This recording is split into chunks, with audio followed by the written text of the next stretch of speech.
Hoy quiero compartir con ustedes una historia re triste, pero con final feliz. Está bueno eso, ¿no?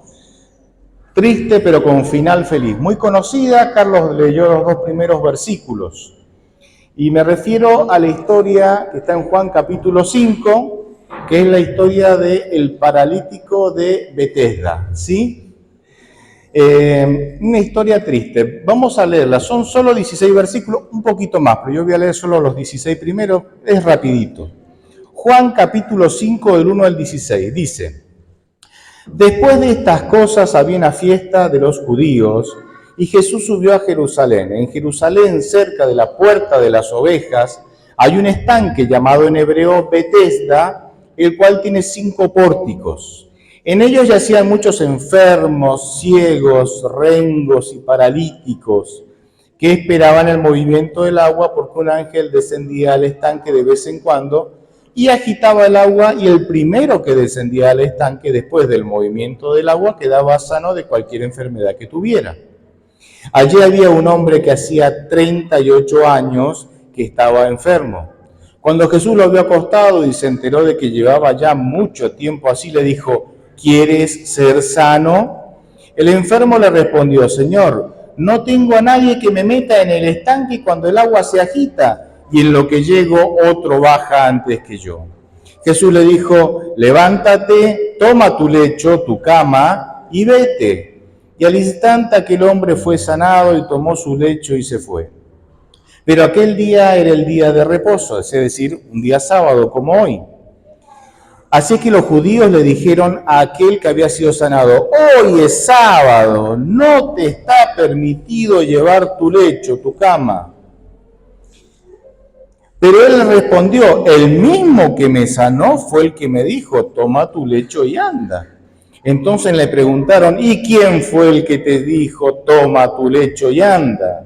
Pero el que había sido sanado no sabía quién lo había sanado, pues Jesús se había apartado de la gente que estaba en aquel lugar. Después, versículo 14, después Jesús lo encontró en el templo y le dijo: como puedes ver, has sido sanado, así que no peques más, para que no te sobrevenga algo peor. Aquel hombre se fue y les hizo saber a los judíos que el que lo había sanado era Jesús. Y por eso los judíos lo perseguían a Jesús y procuraban matarlo a Jesús, porque hacía esto en días de reposo. Bien, una historia triste con final feliz. 38 años que estaba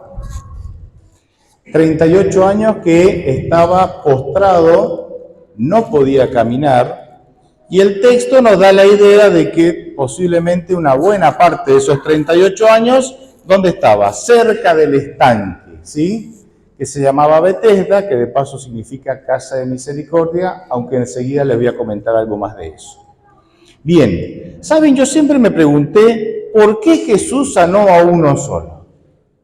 Porque dice que el estanque estaba rodeado de muchas personas enfermas, que esperaban, según una creencia popular, un mito, porque en realidad vieron que hay tradiciones y mitos que se instalan aún dentro del pueblo de Dios, que decía que cuando se agitaba el agua, sí, era porque un ángel lo agitaba y el primero que se metía era sanado. Hoy lo entendemos que esto sucede en física, se llama el principio de los vasos comunicantes. Es decir, si yo tengo un recipiente que con una tubería se comunica con otro recipiente, y con una tubería se comunica con otro estanque, que con una tubería se comunica con otro estanque, cuando yo muevo el agua acá, o cuando yo retiro agua acá, se produce un movimiento de agua ¿en dónde? En todos los estanques. Es el principio de la física de vasos comunicantes, ¿sí? Lo aprendí en segundo año de la secundaria, chicos. Todavía no era dentista, pero ya la física me enseñaba ya. Entonces se había desarrollado todo un mito a través de este principio de vasos comunicantes, que era un ángel el que movía el agua y el primero que se metía quedaba sano. Bien, entonces, buena parte, posiblemente el relato nos da la impresión que dice que buena parte de su vida había estado ahí, 38 años con su lecho. ¿Saben lo que era el lecho o la cama? Era una esterilla. ¿Saben lo que es una esterilla, no? Estas cortinas de totora, en Mendoza le dicen totora, no sé qué le dicen acá, ¿me entiendes? Estera, una estera que uno pone a veces en la ventana para no entre el sol y se enrolla, ¿no? Bueno, eso no era una cama, chicos, plaza y media, no, resortes, no, era una estera, ¿sí? Imagínate cuando Jesús le dice, levanta tu lecho y anda, ¿qué hizo? Se levantó, enrolló la estera, se la puso abajo del brazo y se fue, o sea, una pavada, ¿no? Y sin embargo, hubo un gran conflicto por esto, ¿sí? ¿Por qué hubo un gran conflicto? Porque cuando este muchacho, después de 38 años estando ahí, me imagino que su condición era triste, porque ¿cómo hacía sus necesidades? ¿Cómo se higienizaba? ¿Me entienden? No tenía amigos que lo llevaran y lo trajeran.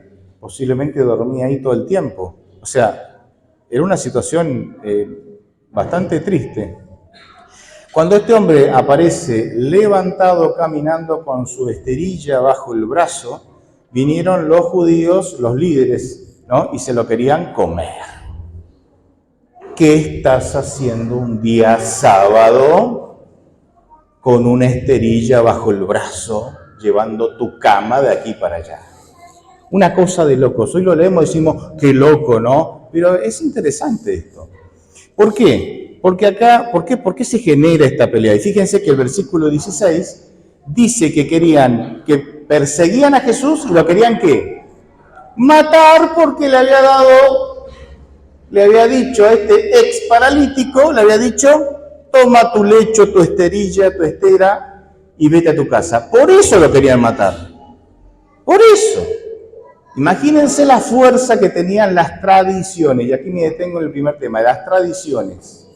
Todo este conflicto que incluso animaba, o incluso a través del cual querían matar a Jesús, no echarlo de la iglesia, matarlo, era porque había una tradición, la tradición de los ancianos. ¿Qué era la tradición de los ancianos? Los ancianos eran las personas que se consideraban más sabias, de mayor conocimiento, de mayor sabiduría, y ellos escribían interpretaciones de la Biblia. Se agarraban la Biblia, en aquel tiempo, ¿qué Biblia existía? Claro, el Antiguo Testamento, el Nuevo Testamento todavía no se escribía. Ellos tomaban el Antiguo Testamento y escribían cómo interpretar los textos bíblicos. Entonces la gente, y especialmente la iglesia, ya casi no leía la Biblia. ¿Qué leía? La interpretación que los ancianos hacían de la Biblia. ¿Sí? Y entonces esas interpretaciones de los ancianos se habían puesto tan fuertes, eran tan poderosas, eran más valiosas que la Biblia misma. Jesús va a decir esto muchas veces, ¿verdad? Y a tal punto que se le daba más importancia a las tradiciones que a la Biblia. Y una tradición decía sobre el cuarto mandamiento. El cuarto mandamiento de Éxodo 28 que dice que no debemos ¿qué? Hacer en día sábado, no trabajar. Entonces estos líderes dijeron, ¿pero qué es no trabajar en sábado? Hay que definirlo, porque uno, ¿qué sabe? Capaz que por ignorancia termina trabajando. Entonces hicieron una cantidad de leyes, ¿no? Hoy ridículas, en aquel tiempo también, gracias a que Jesús nos vino a decir, chicos, esto es ridículo, no lo hagan, y lo quería matar por eso, pero menos mal que Jesús lo hizo. Y por ejemplo, una de esas leyes decía que vos no podías llevar ninguna carga en sábado, ¿sí? Entonces este hombre estaba violando el sábado, según las tradiciones de los ancianos, porque ¿qué estaba llevando? Su esterilla bajo el brazo. Entonces lo increpan, le dicen de todo, pues está llevando su esterilla bajo el brazo. No se podía llevar una carga. Se podía llevar solamente, por ejemplo, si vos tenías que hacer una caminata, solamente podías caminar 1000 pasos en sábado. Más de 1000 pasos ya era una caminata que excedía, digamos, ya violaba el mandamiento. Ahora, supongamos que yo iba en sábado, imagínense qué sábado terrible, chicos. Te levantabas, ya el viernes de noche me hice el sábado y empezaba a contar los pasos. Era insoportable esa religión. Ahora, supongamos que vos te equivocaste y en 999 y te quedaste en el medio de, ¿me entendés, no? Rayo del sol, 3 de la tarde. ¡Ay, qué problema! Fíjense, ¿qué hacemos? Entonces la tradición de los ancianos decía que si llegabas ahí, tenías que mirar una sombra, una piedra, un árbol, algo. Y entonces si vos veías, no sé, un árbol, agarrabas una piedra y tenías que tirarle la piedra y llegar hasta el árbol, ¿sí? Y si llegabas la piedra llegaba al árbol, entonces podías caminar y quedarte el resto de las horas del sábado ¿en qué? Abajo del árbol. Porque se te terminó el margen, ¿viste? No había vidas, como el game over, ¿viste? No hay más vidas. Pavadas. No podías escupir, salivar el sábado porque era regar. Como regar una tarea que se hacía para los cultivos, entonces que no te agarraran escupiendo por ahí porque ¡sac!, ¿no? Cortaban cabeza. Una cantidad de pavadas no podías llevar. En caso de la comida, podías llevar en el zurrón, que se llama una bolsita que se deben llevar acá de cuero, colgada al cinturón, se podía llevar un bocado de comida, ¿sí? Que podía ser un higo seco, una cosa así, pero si llevabas más de eso ya era carga, estabas cargando algo. Imagínense qué religión de morondanga, perdonen la expresión, qué miseria, qué miseria. No encendían fuego, por ejemplo, por supuesto, ¿sí? En invierno, frío, chicos, frío, no fuego. Bueno, es una religión miserable. Claro, con razón no era atractiva la religión. Yo soy de los convencidos que las religiones tienen que ser atractivas, sin violar los principios bíblicos, sin bajar los valores, porque a veces se comete ese error, se bajan ciertos valores para que sea atractiva, pero sin bajar esos valores, sin rebajar los valores. Yo creo que la iglesia tiene que ser atractiva, tiene que ser entendible, chicos. Tenemos que hablar desde acá, tenemos que orar de tal manera que las personas visitas, las que vienen por primera vez, las nuevas generaciones nos entiendan. Es un desafío para nosotros los grandes, claro, porque ya tenemos el lenguaje acostumbrado, ¿no? Pero nos entiendan. Me olvidé el nombre, pero después ustedes lo pueden googlear, ¿sí? Pueden googlear y entender y saber cuál era el nombre. Pero fíjense, para que la religión sea algo deseable, entendible y atractiva. Una de las cosas, por ejemplo, es que el mensaje se entienda. Vos viniste acá, el pastor te habló en teología de alto nivel, ¿sí? No entendiste una papa, te fuiste, ¿cómo te fuiste? Vacío. ¿Por qué no me quedé viendo la clasificación de Fórmula 1? Decís, ¿no? Vacío. En vez de venir acá, ¿no? En fin. Ustedes saben que el hombre, o sea, el ser humano, se manejó, algunos de nosotros vivimos esto, soy viejo, chicos, así que algunas cosas viví. Nosotros vivimos en donde el trabajo agrícola y el trabajo industrial, pero especialmente el agrícola, se hacía a lo que hoy se llama tracción de sangre, es decir, a fuerza de caballos, ¿o no? Caballos. ¿Quién vio alguna vez trabajar la tierra con caballos? Bueno, tengo algunos, y son medio jóvenes, mirá qué interesante. ¿Quién trabajó alguno de ustedes con caballos? Chico, me siento en mi casa. Nosotros nos mudamos al campo y mi papá compró una mula. Después compró varias mulas. Las mulas son mulas, chicos, después les cuento, que es tremendo. Y después compraba caballos. Y todos los caballos que compraba eran blancos, no sé si era una cosa que, ¿no? El quechu, uno se llamaba quechu, no como las salsas. En aquel tiempo no existía la salsa quechu, chicos, miren de qué año les estoy hablando. Y el otro era, no te rías así, Gabriel, me disimula un poco. Y el otro se llamaba el moro, los dos blancos, ¿no? Y yo de la ciudad pasé al campo a los 12 años y aprendí a arar con caballo, pasar la rastra chipiquera, bueno, no me van a explicar eso, una rastra que sacaba yuyos, la desorilladora, el rastrón, y aprendí. Después de muchos años de trabajar con animales, papá compró un Fiat U25, un clavo remachado, funcionaba a querosén. ¿Quién conoce lo que es el querosén? Nadie, chicos. Bueno, sí. Chicos, qué bien. Chicos, qué nivel de cultura que tienen ustedes. Me siento, no sé. Muy bien, felicitaciones, chicos. No arrancaba nunca, los que renegamos con ese tractor. Bueno, finalmente lo vende y compra un Deus A40. Maravilla de la tecnología. A los años compro un Deus A41, otra maravilla. Me encantaba manejar el tractor y demás. Bueno, ¿por qué llevo todo esto? Porque el hombre empezó con los caballos. Luego alguien inventa las máquinas a vapor, ¿sí? Entonces los tractores eran a vapor, las cosechadoras eran a vapor, la maquinaria que movía la industria era a vapor, ¿sí? No voy a explicar, las locomotoras ¿a qué eran? A vapor, ¿no? De los trenes. El asunto es que este tipo inventa una genialidad. La tecnología de vapor revolucionó la industria. Cambió para siempre la industria. Inició la era industrial en el mundo. Vivimos hoy como vivimos porque este tipo inventó las máquinas de vapor. El asunto es que él entonces iba a las empresas, iba al campo, iba a la industria y le decía, tengo una máquina de vapor que puede hacer, y le hablaba en términos técnicos, sí, que el torque, porque los kilográmetros y porque la tracción y la gente no le entendía una papa.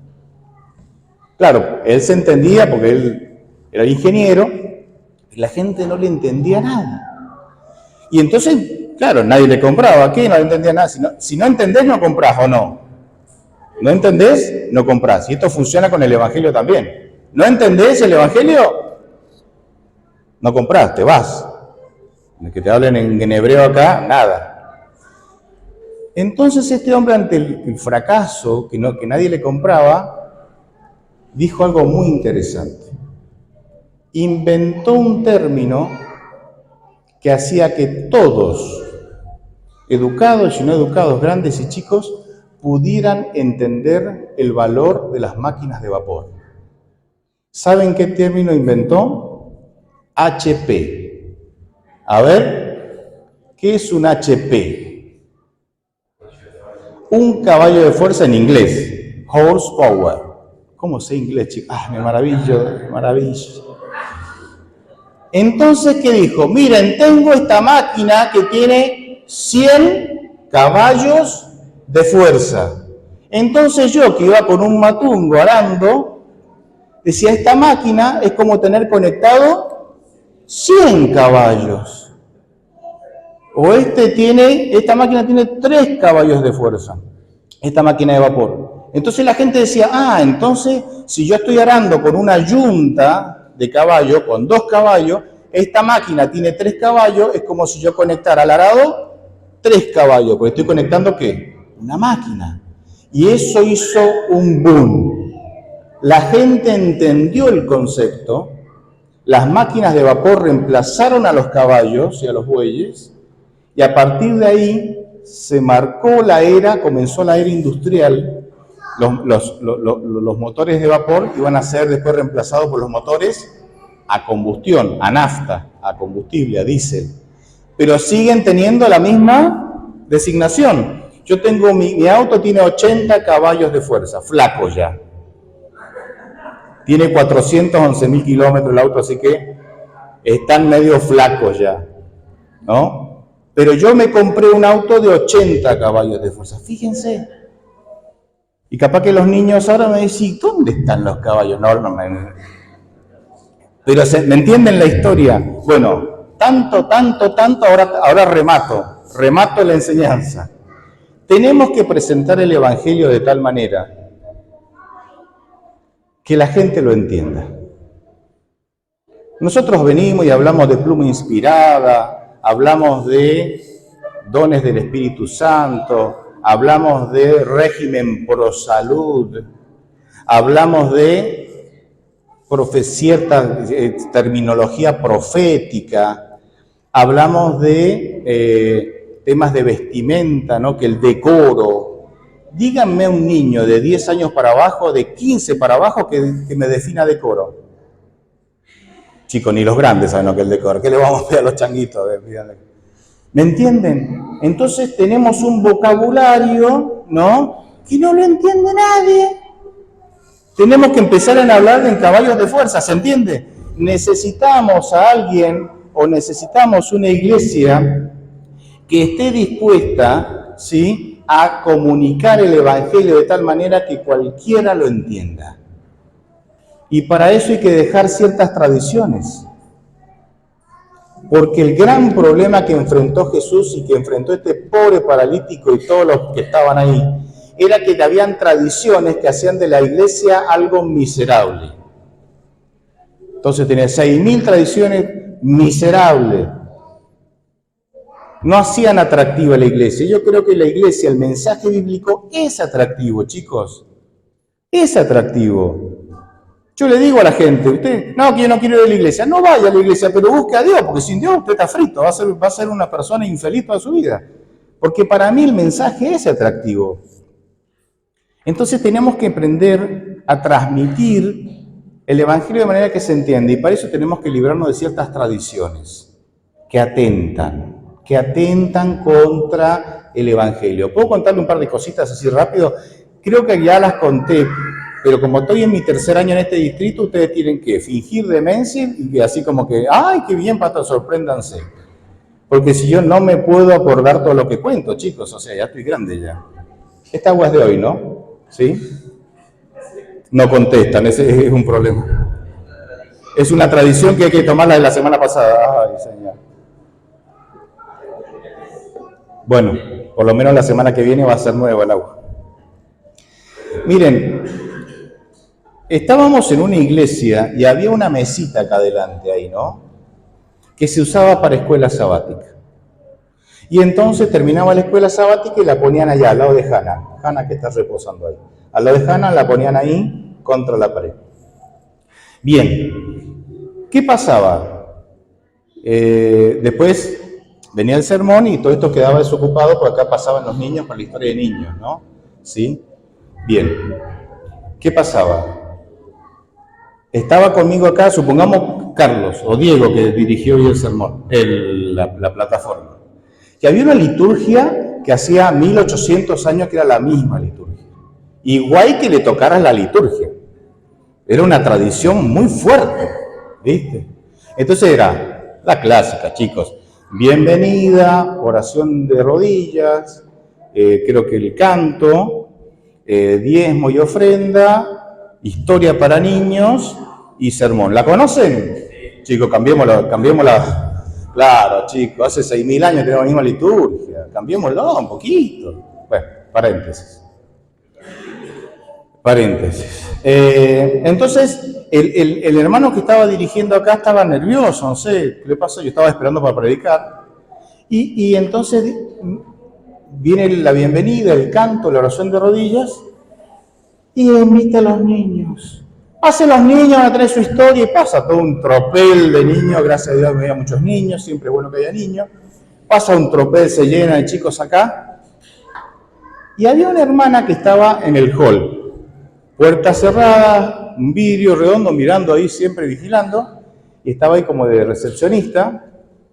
Y entonces, cuando pasan los niños y empieza una chica, ¿no? Bueno, vamos a contar la historia del paralítico de Bethesda. Hoy empieza con la historia. Viene la hermana, abre la puerta la hermana raudamente, así, con violencia, ¿no? Abre la puerta así, y viene caminando por el medio, haciéndole con los tacos, ¿no? Y llega acá, y dice, no, primero son los diezmos, después la historia para niños. Así que vamos, y me los echó a todo el rebaño acá. Me los echó para allá. Nosotros nos miramos, ¿viste? Como diciendo, ¿qué íbamos a hacer? Y claro, el hombre se puso nervioso. Bueno, está bien, invitamos a los diáconos y pasan los diáconos, ¿no? Y después que pasan los diáconos, volvimos a invitar a los niños y vinieron el tropel de niños de vuelta. Y yo me pregunto, ¿qué era peor? ¿Qué era peor? ¿Me entienden? Bueno, listo, se intercambió, pasó. O hacer toda la escena que tuvimos que vivir ahí a los gritos con la mujer ahí. ¿Por qué? Porque se había violado una tradición y iba primero los diezmos y después los niños. ¿Cómo van a ir los niños antes que los diezmos? ¿Dónde se ha visto? Y uno dice, qué gracioso, pero imagínate que viene gente de visita. O a mí mismo, yo no soy visita, esas cosas me molestan. ¿Viste? Y vos ves disturbios en la iglesia por una cuestión de orden que no tiene sentido. No tiene sentido, pero claro, había una tradición en esa iglesia en donde la liturgia era el mandamiento número 11, ¿no? Mandamiento número 11, no modificar la liturgia. Y miren, y en esa misma iglesia, son maravillosas la iglesia, siempre hay 2 o 3 que te dan para... Y si no, que contarían los sermones, chicos, tengo que contarle alguna cosa en los sermones. En esa misma iglesia estaba, como les dije, la mesita de escuela sabática allá, en la hora del sermón, ¿no? Y estaba el hermano, un hermano alto, me acuerdo así, alemán, le gustaba cantar en alemán, que estaba sentado en esta Hanna. Hacía 58 años que se sentaba ahí. La silla tenía la forma de su anatomía, ¿me entienden? ¿Viste cuando, o no pasa? Que todos nos sentamos más o menos ¿dónde? Más o menos, ¿no? ¿Viste? Yo siempre me siento acá. Ah, mira. Hay una tendencia humana, ¿no? A siempre sentarnos en el mismo lugar. Y ese estaba ahí. Entonces yo estaba predicando así y él toma la Biblia y apoya la Biblia en la mesita, porque la tenía ahí al lado. Yo estoy predicando acá, ¿sí? Y veo la hermana, ¿no? Tiqui, tiqui, tiqui, tiqui, tiqui, con los taquitos, pero venía por el costado. Otro día fue, no fue el mismo día. Y llega hasta donde está el hermano Samuel. Mira, Samuel, no, vos no, Samuel, está Samuel. Bueno, allá está en la calle. ¿Qué está haciendo Samuel allá? En fin. El hermano Samuel ahí, y ella le habla al oído. Y el hermano hace así.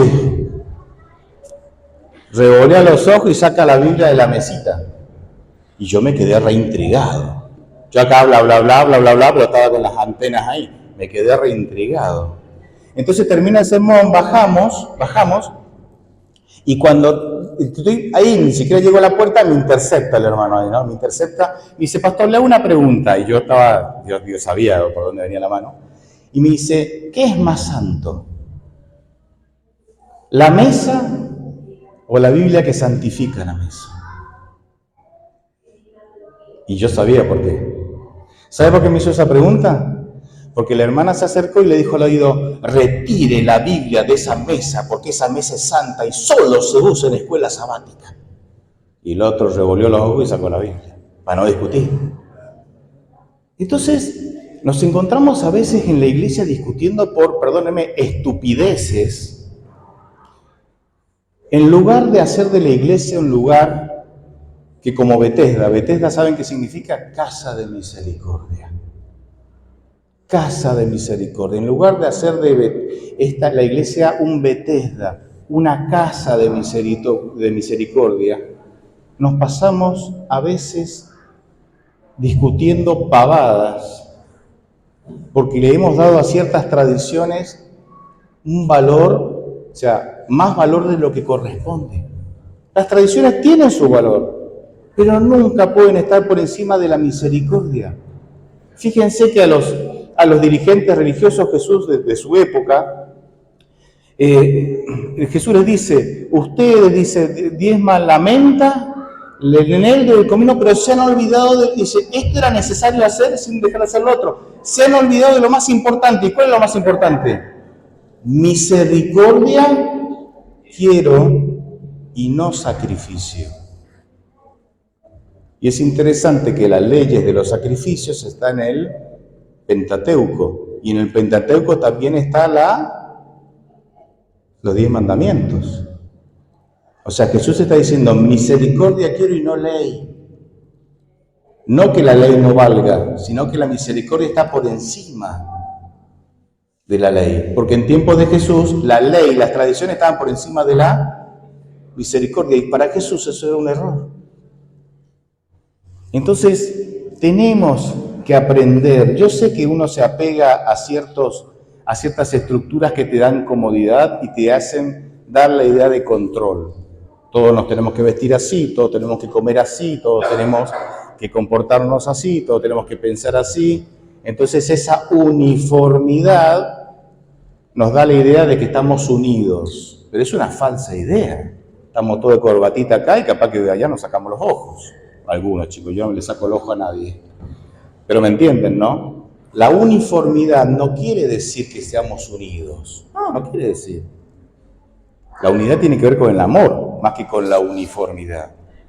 En definitiva, quiero terminar de la siguiente manera, con un último punto, y que es, Jesús fue lo importante. A mí me sorprende esto de Jesús. Jesús llega, mira, dice el texto que se enteró que había un caso extremo de 38 años, que estaba ahí, que hacía 38 años que estaba ahí, y se fue a ese caso. No podía sanar a todos porque era sábado y sabía que el conflicto iba a ser mayúsculo y lo iban a matar, sí, porque el texto dice, versículo 16, que lo querían matar, pero un caso extremo que él iba a atender ese caso. Y es interesante, él se arrima al paralítico y le dice, hola, ¿cómo te va? ¿Cuántos años hace que estás acá? ¿Familia, amigos? ¿Qué tal? ¿Y qué enfermedad tenés? ¿Y qué? No, nada. Fue a la necesidad. Jesús apunta siempre a la necesidad. Jesús ve al paralítico y le dice, ¿querés ser sano? ¿Era una necesidad o no era una necesidad para el paralítico? Pues fíjate que Jesús no responde a las normativas, digamos, a las costumbres, ¿no? De salud, de decoro. Viene Nicodemo de noche y le dice, oh maestro, sabemos que tú eres de Dios, porque ninguno que hace las cosas que hace lo puede hacer sin el poder de Dios. Y Jesús le dice, mira, chango, si no naces de nuevo, no heredarás el reino de los cielos. Y la conversación parece que uno está hablando de chanchos y el otro de margaritas, o sea, viste, no tiene nada que ver. No lo saludó, no le devolvió el saludo, no le dijo gracias por venir, no le dijo saludemos la visita, nada, así. ¿Por qué? Porque Jesús apuntaba a la necesidad. Él sabía que este dirigente judío necesitaba conversión, nacer de nuevo, y Jesús fue y puso el ojo ahí. Y la charla fue en torno a eso. Esta es tu necesidad. No, pero nada, sos maestro de Israel y no lo sabés. Y entonces Jesucristo va al paralítico y le pregunta y le dice, ¿querés ser sano? ¿Por qué? Porque era una necesidad. Pero fíjense que no era una necesidad solo física, era una necesidad físico-espiritual. Físico, obvio, ¿por qué? 38 años ahí, obvio. Espiritual, ¿por qué? Porque en el versículo 14 Jesús se lo encuentra dentro del templo y le dice, mira, yo te sané. No vuelvas a pecar para que no te pase algo peor. ¿Qué quiere decir? Que el origen de esta enfermedad que lo había dejado postrado tenía un origen espiritual. Sus pecados lo habían llevado a esto. Y entonces Jesús dice, sí, te voy a sacar los síntomas, pero también vamos a la causa. Y la causa es que hay pecados que te destruyen. No elijas caer en los mismos pecados. Jesús apuntó a lo espiritual, a la necesidad física, pero especialmente a la espiritual. Jesús iba a lo importante. Miren, ¿saben quién viene a la iglesia? La gente con necesidades. ¿O no? La gente que no sabe cómo resolver, que la vida le pasó por arriba como una ola y lo revolcó en la arena, y ve la iglesia como una alternativa para salir adelante. Porque tiene necesidades que no puede resolver ni con la política, ni con la familia, ni con sus propios recursos. Entonces necesita soluciones, porque tiene necesidades. ¿O no? Es así. La iglesia de Los Hornos, el día jueves, llegó una pareja, 2 chicos, 25 años con unos niñitos, hablando del tema del bautismo. Ni los hermanos le entendieron. Como no le entendieron, dice, venga cuando venga el pastor. ¿No? Ay, es así, chicos. Pero ¿qué no? Porque si no se bautizan no pueden entrar a la escuela, una cosa rara, ¿no? Bueno, ¿por qué esos chicos vinieron a la iglesia? Tenía una necesidad. Seguro, una necesidad, se arrimaron. Si no hubieran tenido necesidad, ¿hubieran venido? Es así, chicos. Nosotros tenemos que apuntar las necesidades de la gente. Y a veces ponemos las tradiciones, las liturgias, las costumbres, un montón de cosas antes de la necesidad de la gente. Apuntemos a la necesidad de la gente, presentémosle a Cristo, y termino con esto. Hay un simbolismo tremendo acá. Esto lo aprendí, todo lo otro lo sabía de antes, menos esto lo aprendí ayer. Así que esto es pan fresco, hermano. Lo otro es pan de antes. El otro era pan frisado, esto es pan fresco, chicos. Bueno, el pan frisado también es bueno, tampoco es que lo calentar en microondas queda hermoso. A fines del siglo XIX, y termino con esto, se encontraron las bases, las ruinas del estanque de Bethesda. Se encontraron. Metete en Google, pone estanque de Bethesda y vas a ver las ruinas y vas a ver algunas reproducciones digitales de cómo era originalmente, en base a los cimientos y demás.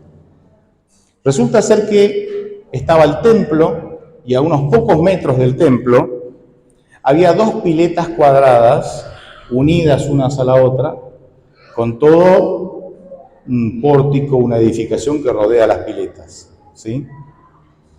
O sea, el estanque de Bethesda tenía dos grandes piletas separadas al medio por un muro, pero por debajo el agua se comunicaba una con otra, ¿sí? No me voy a detener en qué se usaba, hay varias teorías y demás.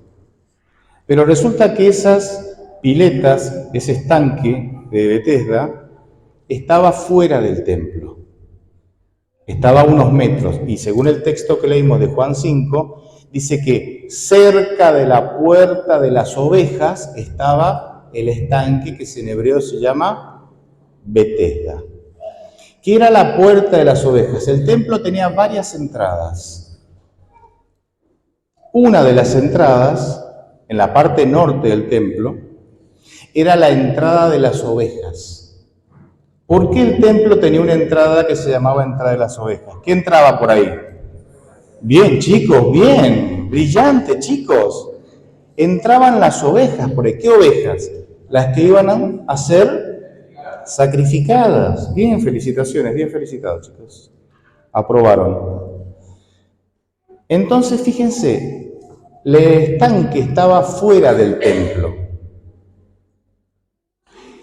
¿Por qué es interesante esto? Versículo 14, Jesús sana al paralítico. Y en el 14 dice que lo encuentra al paralítico dentro del templo. Y por una tradición, y dice, pastor, ¿y qué tiene de malo? O sea, camina y ahora quiere ir al templo. Sí, pero fíjense, por una tradición basada en Levítico 21, la Biblia no dice esto, pero fíjense, volvemos a las tradiciones. Por una tradición basada en Levítico 21, los rengos, los paralíticos, los magullados, los que tenían algún defecto, los que tenían, ¿me entienden?, le faltaba algún miembro, los que tenían, no podían entrar al templo. Por eso en Hechos 3, al paralítico lo dejaban en la puerta del templo para que pidiera limosna, y justo pasó Juan y pasó Pedro, ¿y qué hizo Pedro? No tengo ni plata, pero lo que tengo te doy, en el nombre de Jesucristo, levántate y anda. ¿Por qué lo dejaban en la puerta del templo? Porque según esta tradición basada en Levítico 21, las personas que tenían algún defecto físico no podían entrar al templo. Entonces fíjense, este hombre, por causa de su pecado, estuvo por lo menos 38 años fuera del templo. ¿Y el templo qué representa? La presencia de Dios. ¿O dónde se manifestaba la presencia de Dios? En el templo. Y Jesús lo que hizo fue devolverlo a la presencia de Dios. Jesús, al sanarlo y al decirle que sus pecados habían sido resueltos, y al comentarle que no vuelva a pecar, le dio la posibilidad de que este paralítico vuelva a estar en la presencia de Dios. Simbólicamente entrando ¿a dónde? Al templo. Y saben, esa es nuestra tarea. Finalmente yo digo, esa es nuestra tarea. facilitarle el camino a la gente para que vuelva a encontrarse con ¿quién? Con Dios. Hay gente que me dice, yo no voy a la iglesia porque en la iglesia es una hipócrita. Digo, mira, a mí no me importa si vas o no a la iglesia. A mí lo que me importa es que vivas junto a Dios. Porque yo en el fondo sé que el sincero que encuentra a Dios, ¿dónde va a terminar? En la iglesia. Por eso, si mal no recuerdo, 8:47 dice que Dios añadía a su iglesia todos aquellos que habían de ser salvos. ¿Quién los añadía? Dios. ¿A quién? A los sinceros, porque ¿quiénes eran los que iban a ser salvos? Los que no rechazaban el mensaje del Evangelio. Nosotros a veces presentamos más las normas de la iglesia, a veces presentamos más las actividades de la iglesia, a veces presentamos más, los requisitos, ¿sí? Que a Dios. Presentemos a Dios. Presentemos a Dios. Y cuando la persona se enamore de Cristo, ¿dónde va a venir? A la iglesia donde todos estamos enamorados de Cristo. Casi todos. Siempre hay un Judas por ahí, pero casi todos. Entonces, termino con esto, hermanos. Sigamos el ejemplo de Jesús. Facilitemos el camino para que las personas lleguen a Dios. Porque finalmente eso es lo que hizo Jesús.